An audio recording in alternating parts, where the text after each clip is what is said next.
की ज्या पद्धतीनं माऊलींची ज्ञानेश्वरी जीवन कसं जगावं हे शिकवते, त्या पद्धतीने तुकाराम महाराजांचा जो गाथा आहे तो जीवनामध्ये येणाऱ्या प्रत्येक अडचणीवर मात कशी करावी याची अनुभूती करून देणार. आयुर्वेद शास्त्राचे खऱ्या अर्थानं पुरस्कर्ते जर म्हणायचं झालं तर तसं अनेक महान व्यक्तींनी तशी अनुभूती दिलेलीच आहे.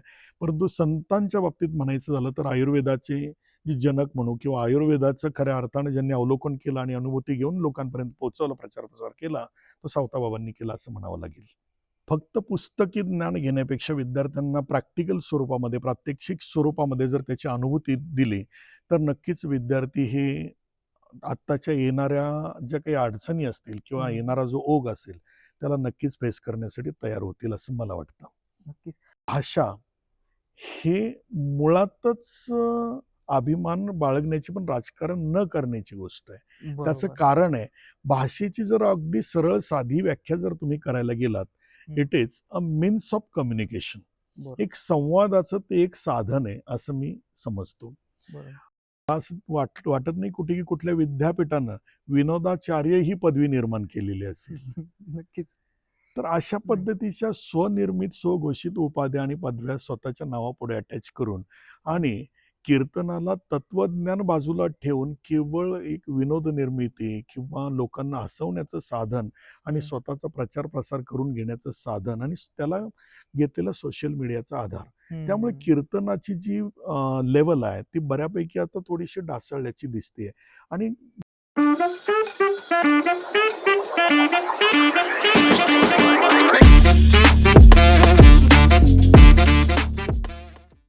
नमस्कार. तर आजचा आपला चर्चेचा विषय असणार आहे संगीत, आध्यात्मिक शिक्षण आणि आजची शिक्षण पद्धती याबद्दल.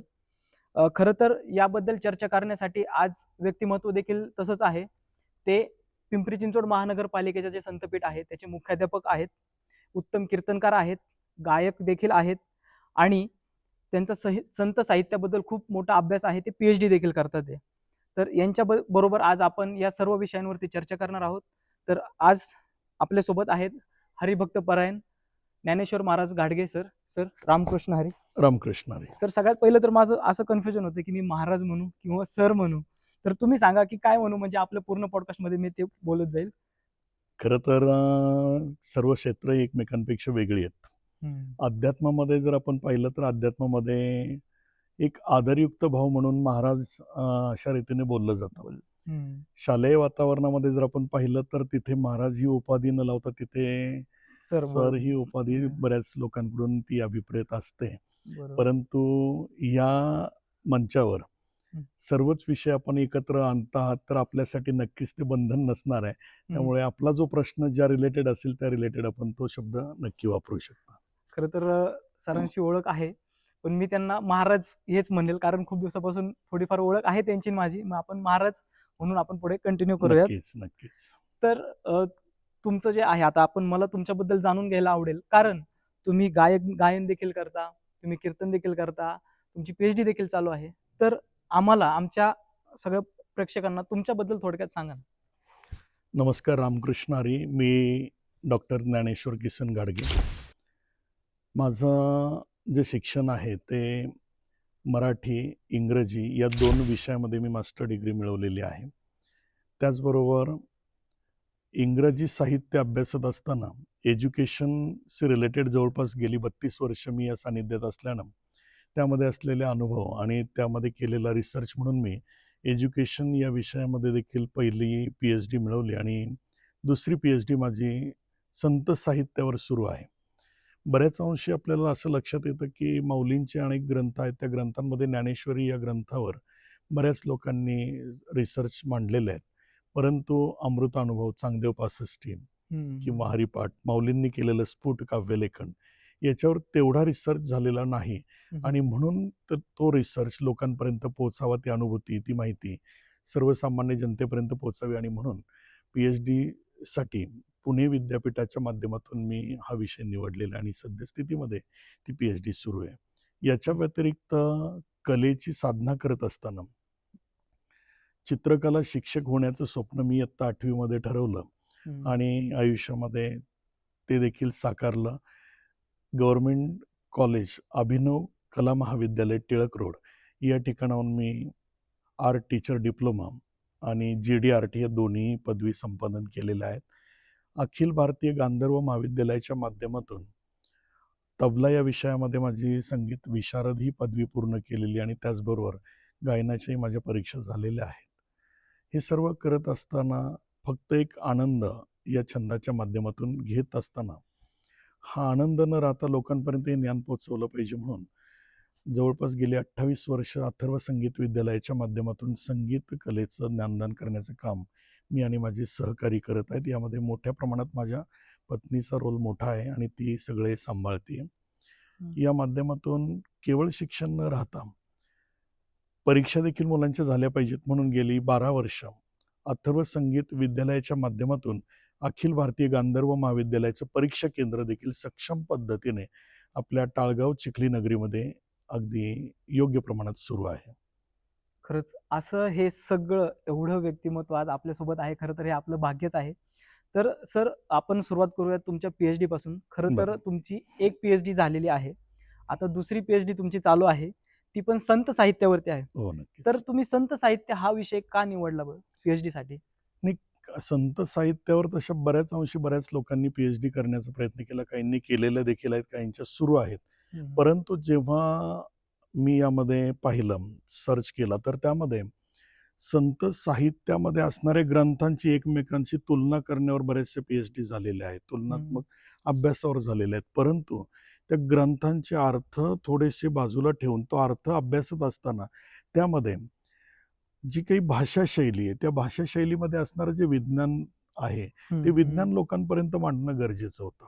आणि याच्यामध्ये अगदी थोड्या लोकांनीच थोडासा सहभाग घेतलेला आहे. त्याच्यामध्ये प्रामुख्याने जर उल्लेख करायचा झाला तर प्राध्यापक दिलीप दोंडगे सरांनी यामध्ये शैली वैज्ञानिक अभ्यासावर PhD केलेली आहे.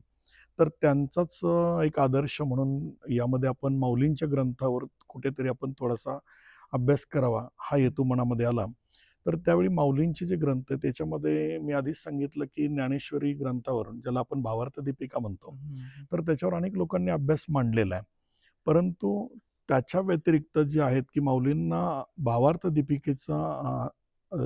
दीपिकेची मांडणी करत असताना जे अनुभव आले, तर त्यांचे गुरु आणि ज्येष्ठ बंधू असलेले संत निवृत्तीनाथ महाराज यांच्या आदेशाने माऊलींना जो आदेश प्राप्त झाला की तुम्हाला ही जी अनुभूती आली ती अनुभूती तुमच्या शब्दांमध्ये मांडा.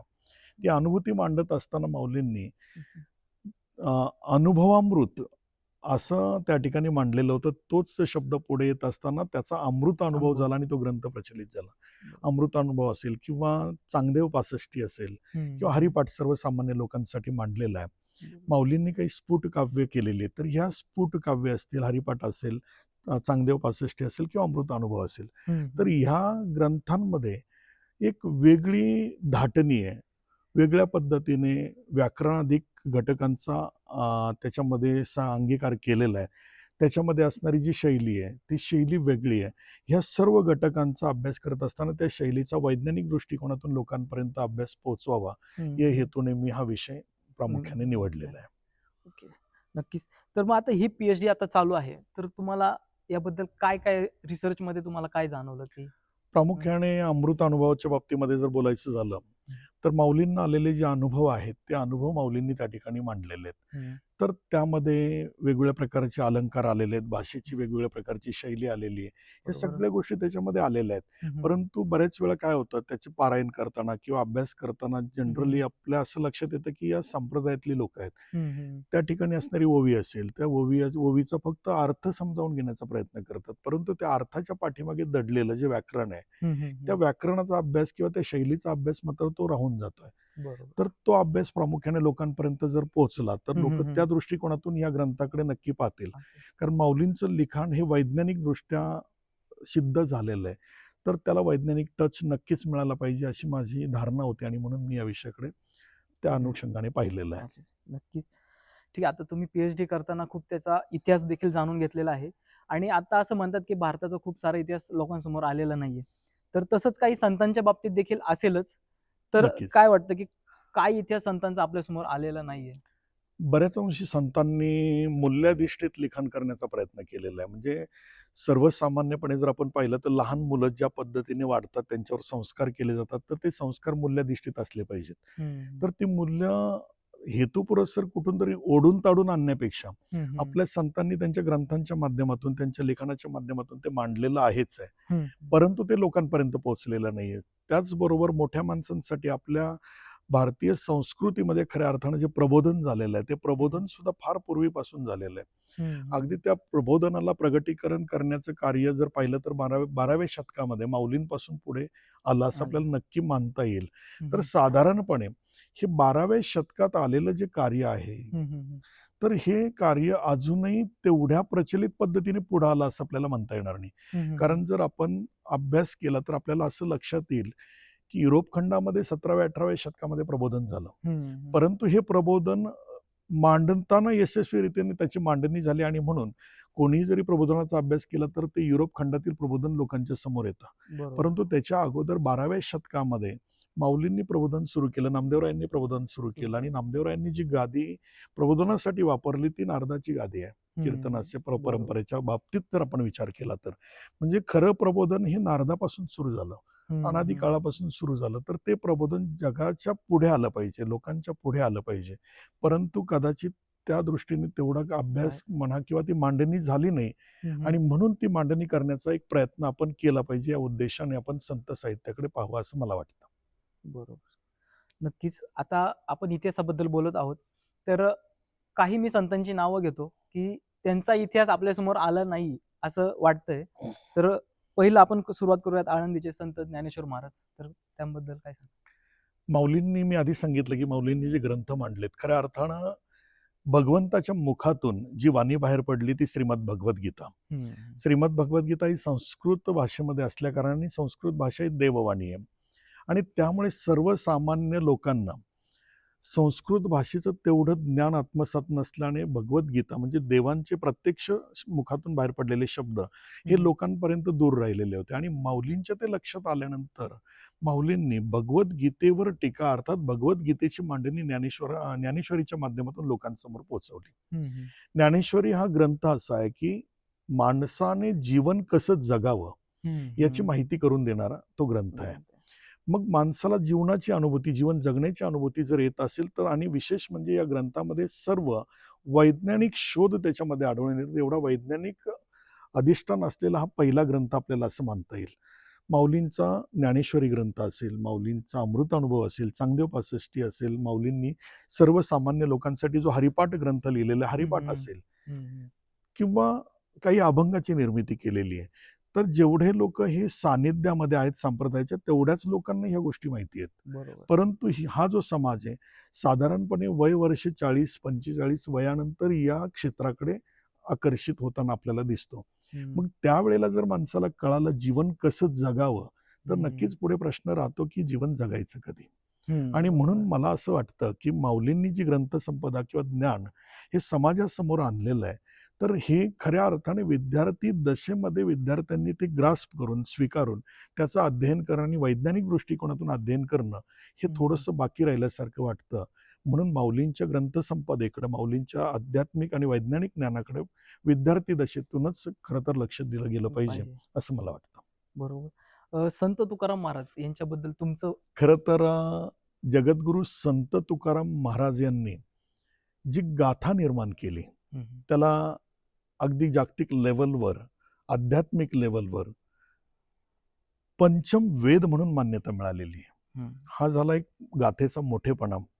परंतु त्याच्याही पलीकडे जाऊन माझी अशी धारणा आहे, माझ्या वैचारिक बुद्धीतून मला असं वाटतं की ज्या पद्धतीनं माऊलींचे ज्ञानेश्वरी जीवन कसं जगावं हे शिकवते त्या पद्धतीने तुकाराम महाराजांचा जो गाथा आहे तो जीवनामध्ये येणाऱ्या प्रत्येक अडचणीवर मात कशी करावी याची अनुभूती करून देणार आहे.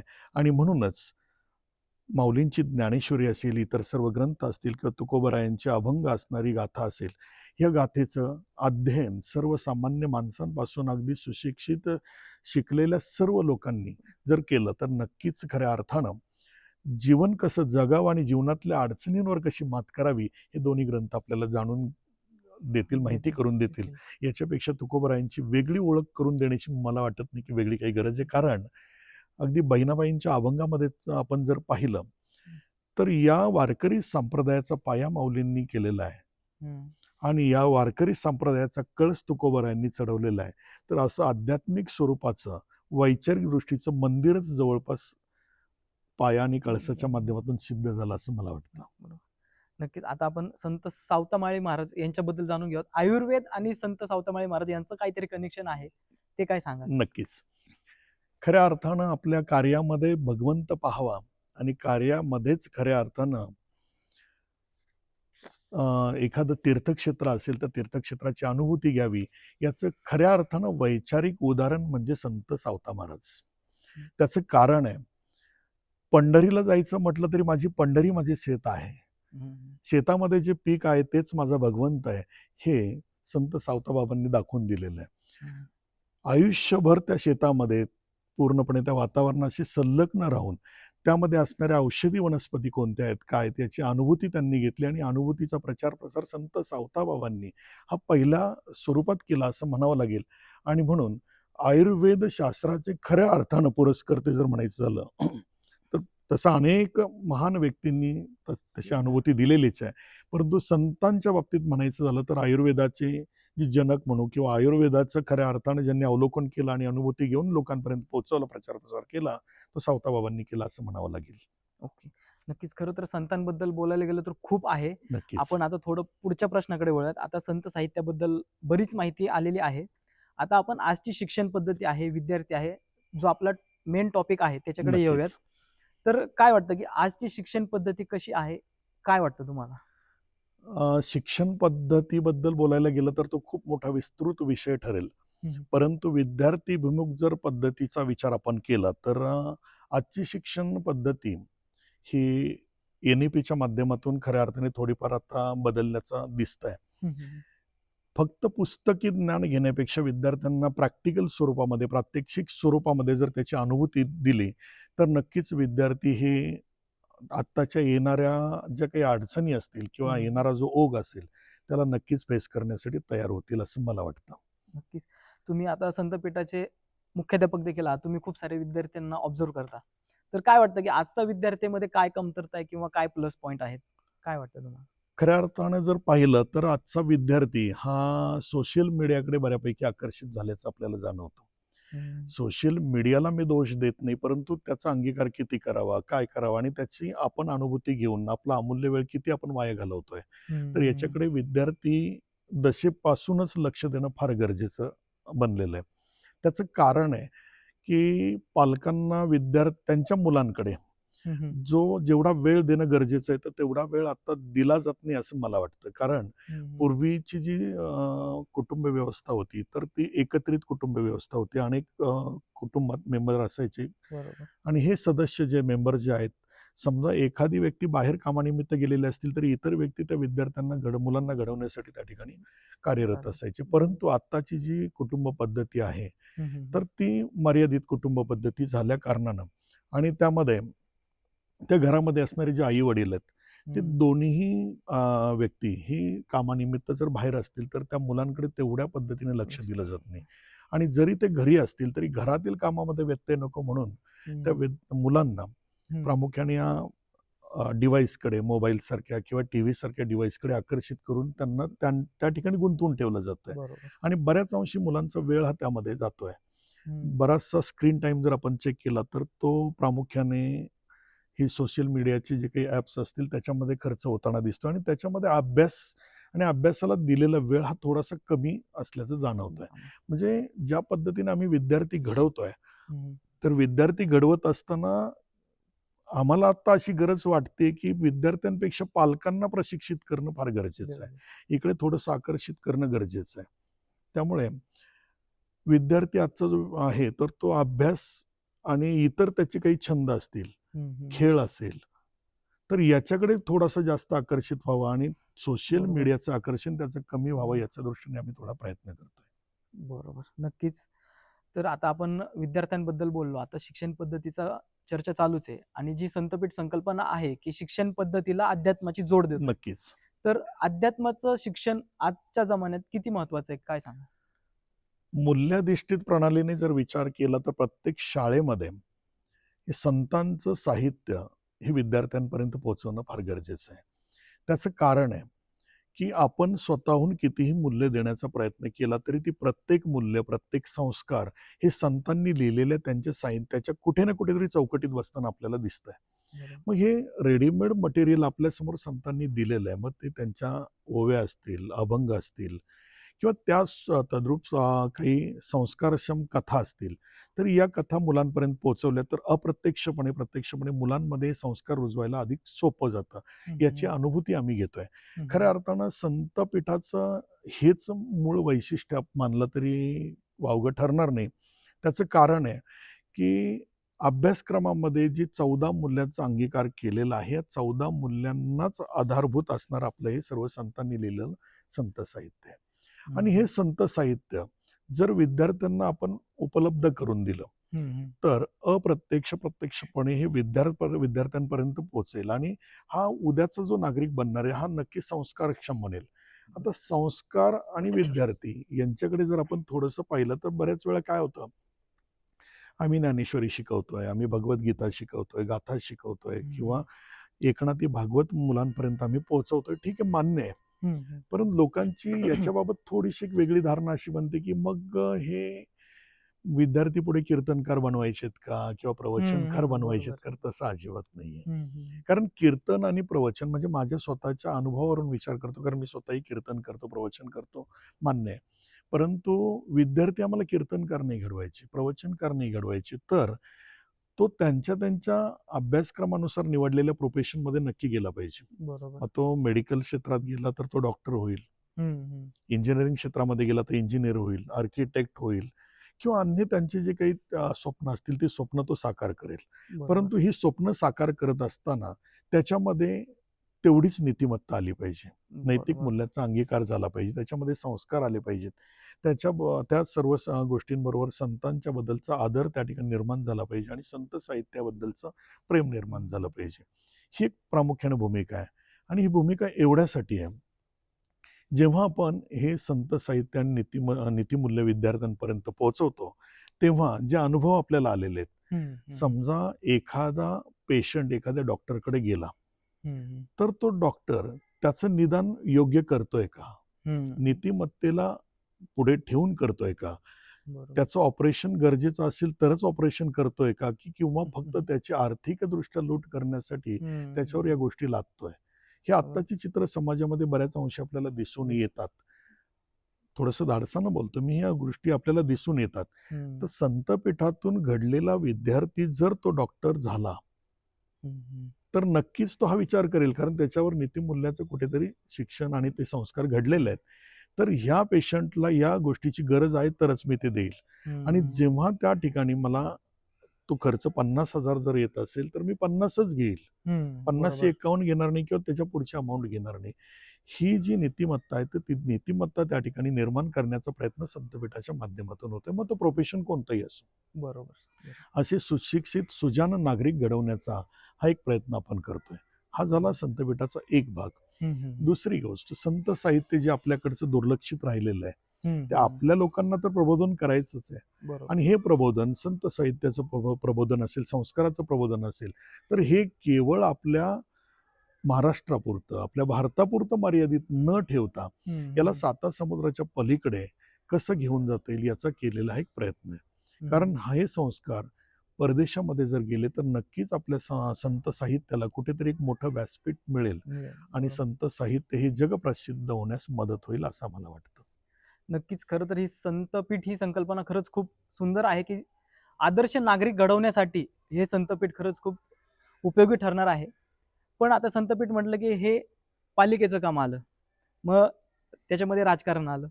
तर संतपीठ आणि राजकारण या समीकरणाकडे तुम्ही कसं बघता? म्हणजे त्याची पॉझिटिव्ह बाजू, निगेटिव्ह बाजू तुम्हाला जे वाटेल ते सांगा. खरं तर संतांनी सर्वांना इक्वल ठेवण्याचा किंवा समानतेने ठेवण्याचा प्रयत्न केलेला आहे आणि हाच प्रयत्न संतपीठाच्या माध्यमातून आम्ही करण्याचा प्रयत्न करतोय. खरं तर राजकारण हा एक वेगळा भाग आहे आणि संतपीठ हे राजकारण करण्याचं ठिकाण नक्कीच नाहीये, कारण ते संतांचं अधिष्ठान आहे. आणि इथे नवीन पिढी घडतीये. नवीन पिढीला राजकारणामध्ये जाणारे काही विद्यार्थी असतील तर ते ज्ञान वेगळे आहे, ते ज्ञान म्हणून राजकारण त्याच्याकडे पाहावं. बरोबर. परंतु संतपीठाचं राजकारण हे योग्य नाहीये. त्याचं कारण असं आहे, संतांच्या विचारांमध्ये ही संकल्पना कुठेच बसत नाही. अगदी तसा जर विचार केला तर प्रत्येक व्यक्तीला समान वागणूक देण्याचा आम्ही प्रयत्न करतोय. बरोबर. अगदी विद्यार्थ्यांचा प्रवेश असेल, विद्यार्थ्यांची फीज असेल, विद्यार्थ्यांचं शिक्षण असेल, या प्रत्येक गोष्टी समानतेनं प्रत्येक विद्यार्थ्याला देण्याचा प्रयत्न करतोय. या बरोबर. संतपीठामध्ये अगदी सर्वसामान्य मजुराच्या मुलांपासून ते अगदी हाय प्रोफाईल असणाऱ्या अगदी व्यावसायिकांची मुलं, का मोठमोठ्या पोस्टवर असणाऱ्या अधिकाऱ्यांची मुलं सुद्धा इथं शिक्षण घेत आहेत. ती एकाच बाकावर बसून एकाच शिक्षकाकडून शिक्षण घेत आहेत. तर तिथे कोणत्याही पद्धतीचा असा भेद केला जात नाही आणि त्यामुळे संतांनी सांगितलेले हे समानतेचे विचार, समानतेची मूल्य इथं संतपीठात आहेत. त्यामुळे संतपीठ आणि राजकारण हे पूर्णपणे एकमेकांपासून असणाऱ्या अलिप्त बाजू आहेत असं मला वाटतं. बरोबर. आता राहिला प्रश्न नगरपालिकेचा, तुम्ही जो उल्लेख केला. हम्म, हम्म, हम्म. खऱ्या अर्थानं आपल्या पिंपरी चिंचवड महानगरपालिकेचं कौतुक करावं लागेल, किंवा जे काही आपले अधिकारी असतील किंवा जे काही मान्यवर आहेत, या समाजामध्ये काम करणारे काही समाजसेवक आहेत, हम्म, तर या सर्वांनी भरभरून अशा पद्धतीनं या संतपीठाच्या जे काही गाभा आहेत त्याला अगदी सपोर्ट केला असं म्हणता येईल. बरोबर. तर काही गोष्टींचा म्हणजे इथे संतपीठ असल्यामुळे मला नामोल्लेख करता येत नाही, तो भाग वेगळा आहे. बरोबर. परंतु प्रत्यक्षात अप्रत्यक्षरित्या अनेक लोकांनी या संतपीठाच्या कार्याला अगदी आधार दिलेला आहे आणि संतपीठाचे कार्य इथपर्यंत पोहोचलेलं आहे. पिंपरी चिंचवड महानगरपालिकेची खरं तर ही पहिली CBSE बोर्डाची संकल्पना आहे आणि CBSE बोर्डाच्या संकल्पनेला आपल्या संत साहित्याची जोड देणारं हे संतपीठ माझ्या माहितीप्रमाणे भारतातलं नव्हे तर जगातलं पहिलं प्रत्यक्ष स्वरूपात सुरू झालेलं संतपीठ म्हणावं लागेल, की जिथे विद्यार्थ्यांच्या संस्काराला आणि शिक्षणाला अगदी समानतेनं त्या ठिकाणी चालना मिळते. ओके. बरोबर. कारण आपण आधी संतपीठाचे जे संचालक आहेत त्यांचा पॉडकास्ट घेतला होता. त्याबद्दल संतपीठाबद्दल खूप सारी माहिती मिळालेली आहे. तर आता आपला पुढचा प्रश्न आत्ताच जसं की राजकारण म्हणतोय. राजकारणाचा पण विषय चाललेलाच आहे. राजकारण आणि शिक्षण पद्धती. तर आपल्याला राजकारणाकडे वळायचं नाहीये. पण जो आता सध्या शिक्षणामध्ये राजकारण घालून जो भाषेबद्दलचे जे काही प्रयोग चाललेले आहेत, त्याच्याबद्दल तुम्ही कसं पाहता आणि तुमचं मत काय आहे? तसा जर विचार केला तर अगदी वयवर्ष 3.5-4 वर्षापासूनची जी मुलं आहेत, त्यांची ग्रास्पिंग कॅपॅसिटी फार मोठी असते. त्याची अनेक उदाहरणं आपल्याकडे इतिहासामध्ये आहेत. किती शिकावं याला मर्यादा नाहीये. बरोबर. ज्याच्या त्याच्या ग्रास्पिंग कॅपॅसिटीनुसार, त्याच्या बुद्धिमत्तेच्या गुणांकानुसार त्याला जे शिकता येईल तिथे त्याला शिकण्यासाठी प्रवृत्त करावं. तिथे मर्यादा घालण्याची अगदी कुठे गरज नाहीये. त्याच्या पुढे जाऊन जर माझं मत म्हणून तुम्ही विचारत असाल तर मी नक्की हे सांगेल, भाषा हे मुळातच अभिमान बाळगण्याची पण राजकारण न करण्याची गोष्ट आहे. त्याचं कारण आहे, भाषेची जर अगदी सरळ साधी व्याख्या जर तुम्ही करायला गेलात, it is a means of communication. एक संवादाचं ते एक साधन आहे असं मी समजतो. आणि अगदी मी तुम्हाला आधीच म्हटलं की इतिहासापासून अनेक उदाहरण आहेत. अगदी आपल्या छत्रपती संभाजी महाराजांचंच उदाहरण जर घेतलं तुम्ही, तर ते बहुभाषिक होते. अनेक भाषा त्यांना ज्ञात होत्या. अगदी लहानपणापासून त्याचं त्यांनी प्रात्यक्षिकरित्या त्या ठिकाणी माहिती करून घेतली. अनेक भाषा ते बोलत होते. मग जर एखादी व्यक्ती म्हणून त्यांना जर एवढ्या भाषा येतात बोलता, तर तिथे गेल्यानंतर, त्या समाजामध्ये गेल्यानंतर तिथे वैचारिक देवाणघेवाण असेल, तर त्या वैचारिक देवाणघेवाणीला कुठेही अडसर येऊ नये म्हणून भाषेकडे पाहिलं जावं असं माझं मत आहे. मग ती भाषा कोणती आहे हे या ठिकाणी महत्वाचं नाही. शिक्षण घेत असताना शिक्षण पद्धतीमध्ये किती भाषा मुलांना येतात हे खरं तर मुलांचं स्किल आहे. अर्थात त्याच्यात कंपल्शन नसावं असं माझं नक्कीच मत आहे. फक्त एक आहे की त्याचं जर स्किल असेल, त्याची कॅपॅसिटी असेल, ग्रास्पिंग कॅपॅसिटी असेल आणि त्याची शिकण्याची इच्छा असेल, तर ती मुभा नक्कीच त्याला देणं आणि उपलब्ध करून देणं हे आजच्या या टीचिंग जनरेशनचं शिक्षण पद्धतीचं खऱ्या अर्थानं महत्त्वाचं कर्तव्य मानलं जाईल असं मला वाटतं. बरोबर. नक्कीच खूप महत्त्वाचा विचार याच्यातून कळालेला आहे की याचं राजकारण न करता ते फक्त एक कम्युनिकेशनचं साधन आहे असं मानलं पाहिजे. की आता शिक्षण पद्धतीबद्दल झालं. आपला तिसरा जो टॉपिक आहे संगीत. बरं. तर एखाद्या विद्यार्थ्याला म्हणा किंवा एखाद्या मनुष्याला जगत असताना संगीत किती महत्वाचं आहे, काय सांगा? खरं तर मनुष्याला म्हणण्यापेक्षा जी प्राणीमात्रा या ठिकाणी या सृष्टीमध्ये आहे त्या प्रत्येकाला हं. नैसर्गिकरित्या संगीत या घटकाची देणगी मिळाली असं मी म्हणतो. कारण प्रत्येक पक्षी असतील, प्राणी असतील, त्यांचा आवाज सुद्धा वैविध्यपूर्ण आहे. बरोबर. आणि त्याच्या पुढे जाऊन कुठेतरी ज्ञान घेण्याची क्षमता माणसामध्ये, आणि म्हणून माणसाने त्याला मिळालेल्या आवाजामध्ये कुठेतरी इम्प्रूव्हमेंट केली आणि त्याचा एक वेगळा अभ्यासक्रम निर्माण करून ही संगीताची देणगी त्यांनी मोठ्या प्रमाणावर वाढवली असं म्हणता येईल. बरोबर. आता संगीत हे जे क्षेत्र आहे ते अगदी अनादी कालापासून आपल्याकडे या आपल्या संस्कृतीमध्ये असल्याचे प्रत्यय आपल्याला येतात. बरोबर. आत्ताच्या काळामध्ये संगीत विषयाकडे जर आपण पाहिलं तर एक गरजेचा घटक म्हणून आपल्याला त्याकडे पाहावं लागेल. ज्या पद्धतीने आपण आपली बेसिक मूल्य पाहतो, अन्न, वस्त्र, निवारा, त्याच पद्धतीनं माणसाला जर समाधानाने जगायचं असेल, माणसाने थोडंसं मेंटली डिप्रेशनमधून बाहेर येऊन रिलॅक्स लाईफ जर जगायचं असेल तर त्यामध्ये संगीत या क्षेत्राचा फार मोठा वाटा आहे असं मला वाटतं. म्हणजे एक छंद बरोबर. म्हणून त्याच्याकडे पाहायला काहीच हरकत नाही. विद्यार्थी दशेमध्ये सुद्धा हे स्किल डेव्हलप करायला काहीच हरकत नाही असं मला वाटतं. बरोबर. म्हणजे जीवन जगत असताना संगीत देखील तेवढंच महत्वाचं खूप आहे. महत्वाचं आहे, खूप महत्वाचं आहे. आता मगाशी तुम्ही जे डिप्रेशनचा उल्लेख केला त्याच्यावरून मला लगेच तरुणांची आठवण येते, कारण आमच्या वयातली भरपूर पोरं अशा डिप्रेशनमध्ये आहेत. नक्कीच. आणि त्याच्या विरुद्ध दिशेला म्हटलं तर तुमचं कुठेतरी शिक्षण म्हणा किंवा पीएचडी असेल, वेगवेगळ्या क्षेत्रामध्ये तुम्ही उंच स्तरावरती आहात. तर आमच्यासारख्या तरुणांना तुम्ही काय सल्ला द्याल? आणि विशेष करून प्रत्येक तरुणाने आपल्या इच्छेप्रमाणे म्हणा किंवा आपण ठरवलेल्या पद्धतीने जी काही आपली अचिव्हमेंट आहे ती तर मिळवलीच पाहिजे. परंतु त्याला जोडून कुठेतरी जीवन जगत असताना आपल्याला एक समाधानकारक जीवन जगायचं आहे किंवा तणावपूर्ण वातावरणातून बाहेर पडायचं आणि तणावमुक्त जीवन जगायचं असेल तर त्याने या गोष्टींचा अभ्यास करणं गरजेचं आहे.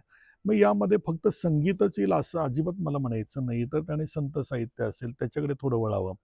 त्याच्यानंतर वैचारिक मूल्य जतन करायची असतील तर वेगवेगळ्या लेखकांची पुस्तकं त्या ठिकाणी वाचण्याची आवड त्यांनी निर्माण करावी. म्हणजे वाचन कौशल्य त्याचं वाढेल आणि त्यातूनही त्याला रिलॅक्स राहता येईल. त्याच्याही पुढे जाऊन समजा या गोष्टींपेक्षा त्याला चित्रकलेची आवड आहे तर चित्रकलेचे अनेक कोर्सेस आहेत, अनेक संकल्पना आहेत, तर त्या ठिकाणी अंगीकार करावेत. रांगोळीसारखे काही कोर्सेस आहेत ते त्याने शिकून त्या ठिकाणी आपला वेळ कसा सत्कारणी लागेल आणि आपण मेंटल म्हणजे डिप्रेशनमधून म्हणा किंवा जी काही मानसिक स्थिती आहे त्याच्यातून अगदी रिलॅक्सेशनकडे कसं येईल याच्याकडे त्यांनी पाहिलं पाहिजे. त्याचबरोबर संत साहित्याबरोबर काही कीर्तनाचा अभ्यास आहे, प्रवचनाचा अभ्यास आहे, संगीतमध्ये गायन असेल, वादन असेल, तर या गोष्टींकडे त्याचा कल थोडासा गेला तर नक्कीच त्याच्या आयुष्यातला त्याच्या दिवसामध्ये जे काही वेळ आहे तर त्यातला वेळ त्याला त्या ठिकाणी रिझर्व करता येईल आणि त्याचं आयुष्य नक्कीच त्याला फुलवण्यात मदत होईल असं मला वाटतं. बरोबर. नक्कीच तरुणांनी कुठेतरी सोशल मीडियावरती वेळ न घालवता कुठेतरी बिझी राहणं, स्वतःचं काहीतरी काम करत राहणं, याच्यामध्ये तो त्याला डिप्रेशनमध्ये जायला वेळ मिळणार नाही असं वाटतं. तर आता संतपीठाबद्दल आपण बोलतोय, जसं तुम्ही सांगितलं की संतपीठामधून आपल्याला फक्त कीर्तनकार किंवा प्रवचनकार घडवायचे नसून त्या त्या क्षेत्रात त्यांना चांगलं आदर्श व्यक्ती बनवायचं मदत करतात. तर मग आपण जर कीर्तनकार घडवत नसू, पण आताचे जर मी कीर्तन पाहतोय की युट्यूबवरती सर्च केलं की कॉमेडी कीर्तन, हसवणारे कीर्तन, कीर्तन नाद कीर्तन असं पाहतोय, तर कीर्तनाबद्दल तुम्हाला काय वाटतं की आजची कीर्तन पद्धती कशी आहे? खऱ्या अर्थानं तो फार मोठा व्यापक विषय आहे म्हणजे तो बोलण्यासाठीचा. कारण नामदेवरायांपासून ते जगद्गुरु तुकोबारायांनी जी काही कीर्तन पद्धती समाजासमोर आणलेली आहे त्याचा अर्थ किंवा या संतांना ते वेगळं अभिप्रेत होतं.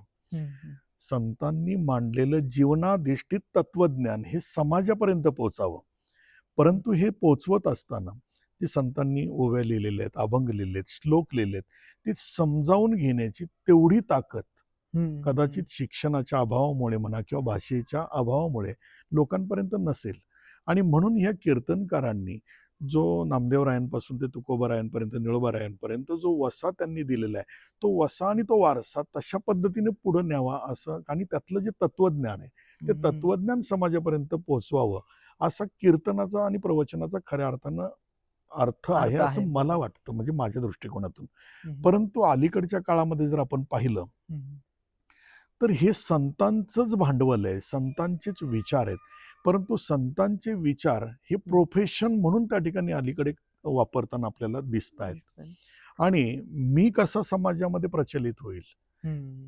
तो प्रचलितपणा आणण्यासाठी मग कुठेतरी वेगवेगळ्या प्रकारच्या स्वतःच्याच पद्धतीच्या उपाध्या लावून त्या ठिकाणी हे हम्म. कीर्तनकार दिसतायत आता. दिसतायत. बरोबर. मग त्याच्यामध्ये मला असं वाटत नाही कुठे की कुठल्या विद्यापीठानं विनोदाचार्य ही पदवी निर्माण केलेली असेल. नक्कीच. तर अशा नाही. पद्धतीच्या स्वनिर्मित स्वघोषित उपाध्या आणि पदव्या स्वतःच्या नावापुढे अटॅच करून आणि कीर्तनाला तत्वज्ञान बाजूला ठेवून केवळ एक विनोद निर्मिती किंवा लोकांना हसवण्याचं साधन आणि हम्म. स्वतःचा प्रचार प्रसार करून घेण्याचं साधन आणि त्याला घेतलेला सोशल मीडियाचा आधार. त्यामुळे हम्म. कीर्तनाची जी लेवल आहे ती बऱ्यापैकी आता थोडीशी ढासळल्याची दिसते. आणि जे प्रबोधन मी म्हटलं तर समाजाला प्रबोधन करत असताना खरं प्रबोधन आत्ताच्या कीर्तनकारांनाच करावं लागतं की काय, असा हम्म. प्रश्न मला आता पुढे उद्भवतोय. माझ्यासमोर उपस्थित झाल्यासारखं वाटतोय. तर ही प्रबोधनाची परंपरा तिथून सुरुवात व्हावी आणि त्यांच्या माध्यमातून आपलं संत साहित्य आणि त्यातलं तत्वज्ञान समाजापर्यंत प्रकट करावं, असं या कीर्तनकारांनी करावं असं मला वाटतं. हम्म. तुम्ही जे म्हणालात की संतपीठाचा फक्त मी असं अजिबात म्हणणार नाही की कीर्तनकार इथे तयार होणार नाही. इथे कीर्तनकार जरूर तयार होतील, पण सुशिक्षित आणि शिकलेले हम्म. कीर्तनकार की जे फक्त मराठीत नाहीत तर अनेक भाषांमध्ये त्या त्या प्रवर्गामध्ये जाऊन प्रदेशामध्ये जाऊन हे तत्वज्ञान पोचवतील. म्हणून ही भाषा आणि हम्म. भाषेचं वैविध्य, त्यामध्ये असणारी संत साहित्याची जोड आणि कीर्तनाची तत्वज्ञानापासून लोकांपर्यंत ज्ञान पोचवण्याची परंपरा, या सर्वांचं एकत्रीकरण आपल्याला या माध्यमातून करायचं आहे असं मला वाटतं. नक्कीच. म्हणजे कीर्तनाबद्दल देखील विचार आज सरांचे आपल्याला ऐकायला भेटलेत.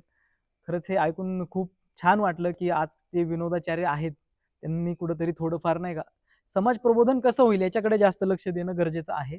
तर आज आपण अध्यात्म असेल, कला शिक्षण असेल, संगीत शिक्षण असेल, या सर्वांबद्दल महाराजांकडून माहिती घेतली. संत साहित्याबद्दल देखील खूप सारी माहिती आपण आज महाराजांकडून घेतली. तर महाराज, मी मुद्दाम आणखीन एकदा म्हणतो, सर, खरंच तुम्ही वेळात वेळ काढून आज आमच्याकडे आलात आणि ही महत्त्वपूर्ण माहिती, मोलाचं मार्गदर्शन आम्हाला केलं, त्याबद्दल खरंच मी तुमचा आभारी आहे. रामकृष्ण. रामकृष्ण हरी.